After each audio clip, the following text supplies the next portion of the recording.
The name John Newton might be familiar to some of you. He was a priest in England in the 1700s. And when he was young, it did not seem like he was on a very religious path.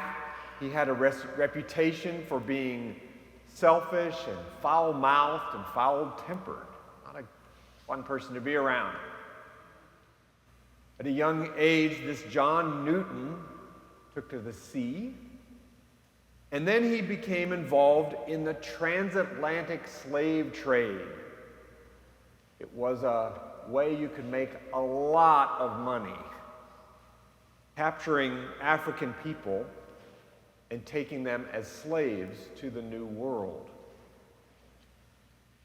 The story goes that John Newton was on a ship that was caught in a terrible storm off the coast of Ireland.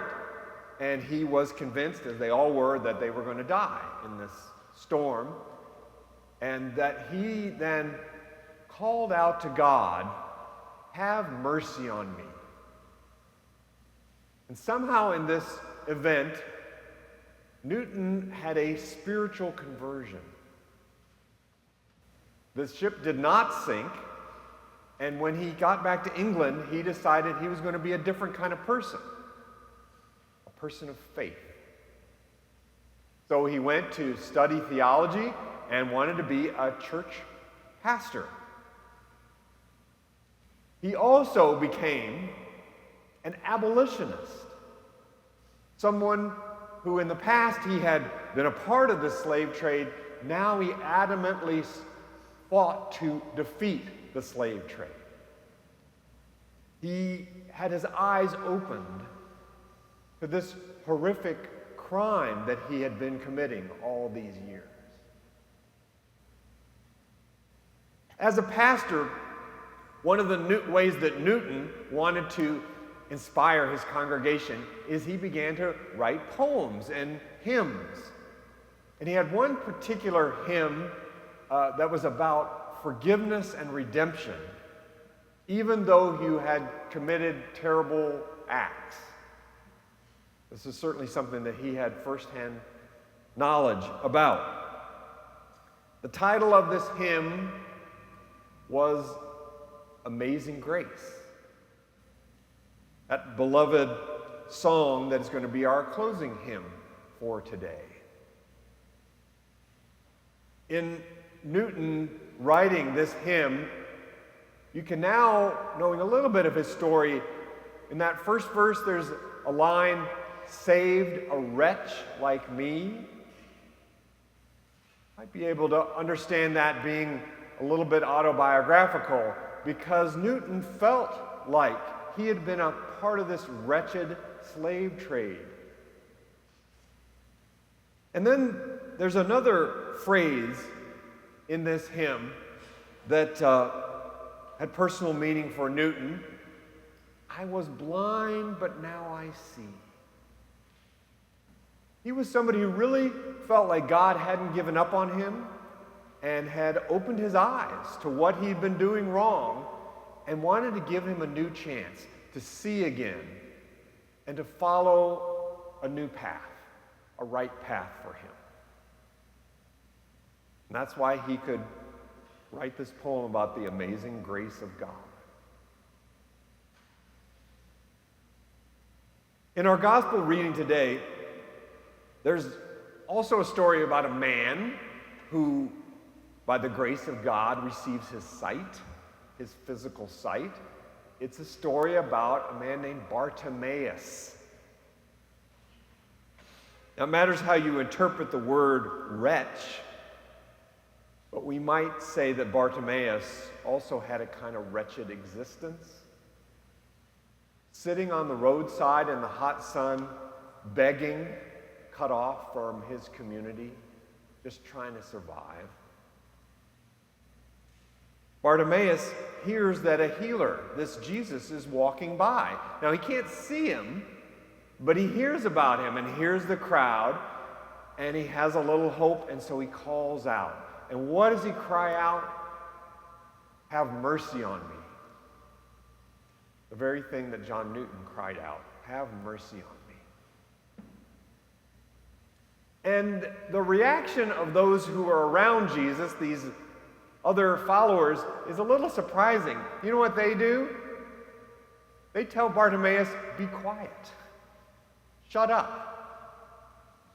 They look at him, he's not important.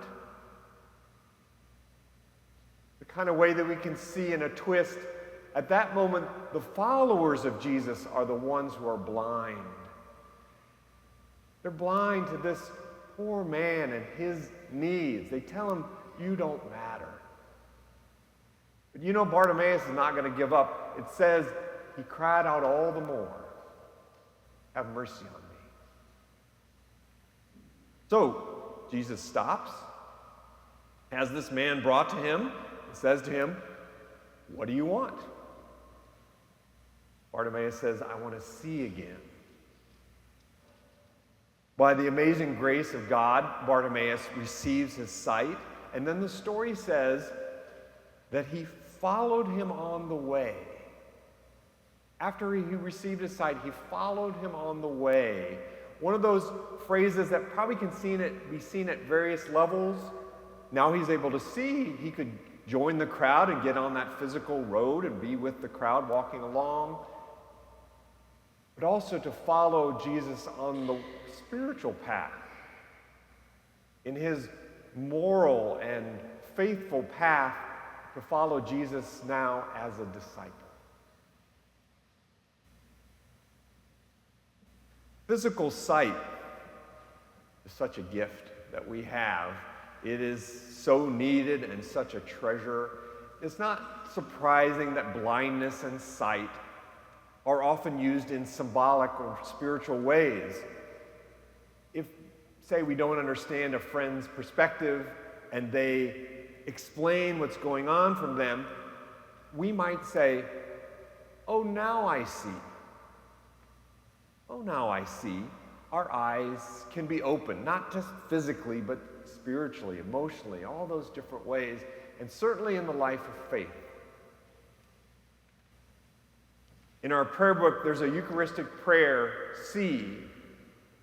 There's a prayer to God that says, open our eyes to see your hand at work in the world about us. The prayer to be actually able more deeply to see God at work in what? In the opportunities, in the blessings of this life, in nature, underneath and in between, the people among us, the love that comes our way. What a gift it is to try to see with our eyes, yes, God is actually at work in my life, in my community. And yet also sometimes people don't feel seen. As the disciples overlooked blind Bartimaeus, survey data now shows there is a rise in people in our society feeling ignored, dismissed, alone, unseen. We could talk about what are all these causes that's having this blindness happen? The breakdown of institutions, the stress of busyness, the unhealthy parts of social media. Many in our culture are not feeling seen or valued, and maybe some of us might even be feeling that way today. There's no simple answer or quick fix to society's ills, but it seems like the Christian faith could be part of the answer. A faith modeled on Jesus who values all people, particularly somebody like Bartimaeus who might be hidden and ignored. Followers of Jesus trying not to be blind to the needs of people, especially the hurting people around us. And when the church can be a place of community that welcomes all, what a vision that is. A vision of people of diverse backgrounds and points of view, all accepted as beloved, imperfect, holy people of God. A faith that values second chances and forgiveness. Maybe we don't see it first. You and I, we make bad choices. We do some thoughtless acts. We have blind spots. Who among us doesn't have some blind spots? But our sight can be restored. So we can be on a path to follow Jesus with the amazing grace of God that doesn't give up on any of us.